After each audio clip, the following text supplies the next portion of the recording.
कानपुर के चकेरी थाना स्थित गांधीग्राम की क्षेत्रीय जन कल्याण सेवा समिति की अध्यक्षता सत्यनारायण मिश्रा के नेतृत्व में बांग्लादेश में हिंदुओं के साथ हो रहे नरसंहार एवं उनकी हत्या से आहत होकर गांधीग्राम वासियों तथा समिति के सभी सदस्यों व पदाधिकारियों ने श्रद्धांजलि सभा का आयोजन किया। अपना दुख व्यक्त करते हुए भारतीय जनता पार्टी के नेता लाला त्रिवेदी के साथ आरएसएस के सैकड़ों संख्या में कार्यकर्ता उपस्थित होकर गांधीग्राम पार्क में कैंडल मार्च निकाले और जागो हिंदू जागो की ध्वनि कही। इसके साथ ही उन्होंने कहा कि जिस तरह से बांग्लादेश में हिंदुओं की हत्या की जा रही है वो दिन दूर नहीं कि हिंदुस्तान में भी हिंदुओं के साथ इस तरह की घटना हो।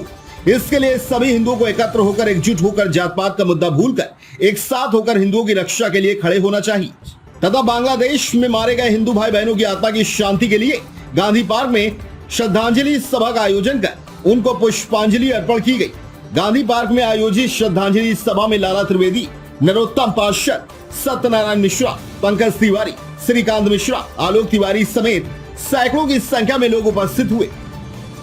आडिया न्यूज 24 के लिए नीरज तिवारी की रिपोर्ट।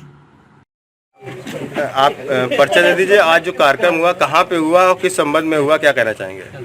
आज क्षेत्रीय जन कल्याण सेवा समिति रजिस्टर्ड संस्था के द्वारा आज बांग्लादेश में मारे गए हिंदुओं को श्रद्धांजलि देने का काम आज क्षेत्रीय जन कल्याण सेवा समिति कर रही है। निरंतर बहुत आक्रोश है, बहुत सारे लोग हैं और बड़ा आक्रोश के रूप में यह श्रद्धांजलि सभा का आयोजन हो रहा है। निश्चित रूप से यह आक्रोश निश्चित रूप से फूटेगा और यह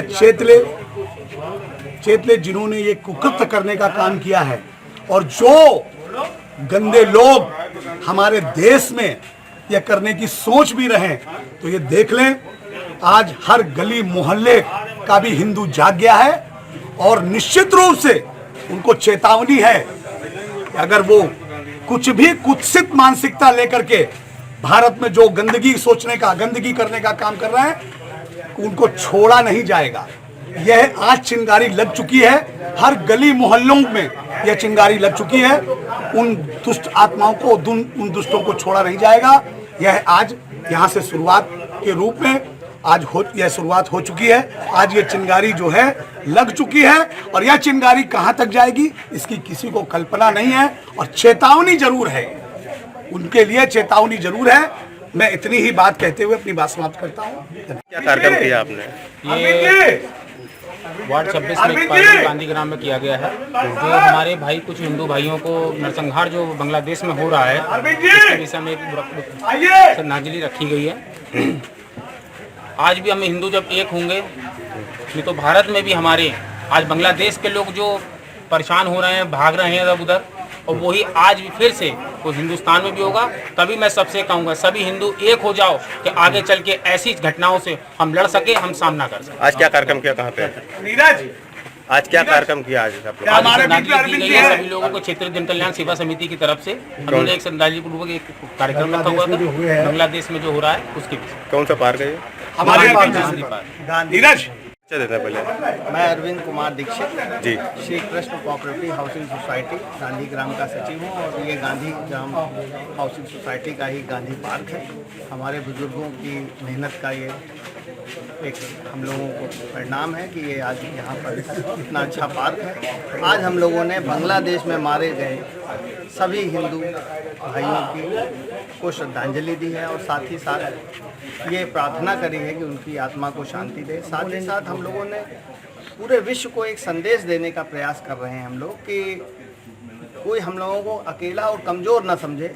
सारे हिंदुओं को जगाने का भी प्रयास कर रहे हैं और पूरे विश्व में ये बात उठे, क्योंकि कहीं पे भी कोई और मारा जाता है तो उसके लिए बात उठती है, लेकिन हिंदुओं के लिए नहीं उठ रही। इसका हमें दुख है और हम लोगों को ये प्रयास करना है कि ये जन जागृति हो और पूरे विश्व में ये बात उठे जो गलत बात हिंदुओं के साथ वहाँ पर घटित हो रही है। ठीक है, अपना परिचय देते हैं थोड़ा सा। मेरा नाम कविता मिश्रा है जी। मैं गांधीग्राम निवासी हूँ, सृजन शक्ति केंद्र के अध्यक्ष हूँ और क्षेत्रीय जन कल्याण समिति के भी सदस्य हूँ। आज हम यहाँ सभी क्षेत्रवासी और समिति के सभी सदस्य पदाधिकारी एकत्रित हुए हैं। जो बांग्लादेश में नरसंहार हुआ है, जो महिलाओं के साथ अत्याचार हुआ है, जो नृशंस हत्या की गई है, हमें बहुत क्षोभ है, दुख है, अंतरात्मा से दुखी हैं कि सारी राजनीतिक पार्टियां जब जरा सा कुछ और किसी भी जाति या धर्म के ऊपर कोई भी बात आती है वो तुरंत प्रश्न उठाती हैं, आवाज़ उठाती हैं। लेकिन आज हिंदुओं के ऊपर इतना बड़ा नरसंहार हुआ है जिनके वीडियोस देख करके हमारे दिल दहल गए। हमारे बच्चे देख नहीं पाते, अंतरात्मा से डरे हुए हैं कि क्या होगा, क्या मुगलों वाला शासन फिर से आ जाएगा, क्या हम क्या हिंदू फिर कभी एकत्रित ही नहीं हो पाएंगे। हिंदू अगर जागे, उन महिलाओं को जगाओ, पुरुषों को जगाओ, भाई बहन बेटियों को जगाओ, आप एक से अधिक बच्चे पैदा करो। कम से कम आपके 2 बच्चे हों, उन बच्चों के साथ आप उनको सिखाइए कि किस तरीके से आपको अपने परिवार का, अपने देश का, अपने समाज का, सबका साथ देने के लिए एकत्रित होना होगा। फिर वो चाहे समाज सेवा के जरिए हो, चाहे राजनीति के जरिए हो, चाहे किसी के भी जरिए हो, लेकिन परिवार में जागरूकता होनी चाहिए, समाज में जागरूकता होनी चाहिए और अपने समिति और सदस्यों के माध्यम से जागरूकता होनी चाहिए।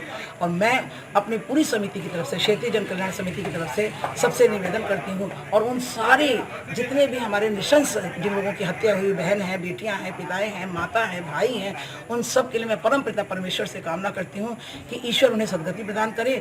इस गति में, इस युग में, इस जन्म में जो उनका बुरी तरीके से नरसंहार के जरिए उनकी हत्या हुई है, अगले जन्म में ऐसा कभी कुछ ना हो पाए। और उनकी रक्षा के लिए सारी बहनें हम जागें, सारे भाई हम जागें। ये सिर्फ एक कैंडल जलाने मात्र से, श्रद्धांजलि देने मात्र से हमारा ये आंदोलन समाप्त नहीं होगा। ये आंदोलन को हमें आगे बढ़ाना होगा, हमें बहुत बहुत आवाज़ लगानी होगी, पुरजोर एक कोशिश करनी होगी। और मुझे शर्म आती है उन लोगों पर जिनके मुंह में आज आवाज़ नहीं है, जिनकी आवाज़ें आज बंद हो गई हैं। ये जागे उन, क्योंकि प्रत्येक के घर में बहन है, बेटी है, कुछ नहीं तो एक कैंडल मार्च करके अपना रोष तो प्रकट कर सकते हैं कि आज मेरी मृत्यु हुई है, कल हम भी उस जगह पे हमारे साथ भी हो सकता है। तो नहीं जागेंगे तो यही हश्र होने वाला है।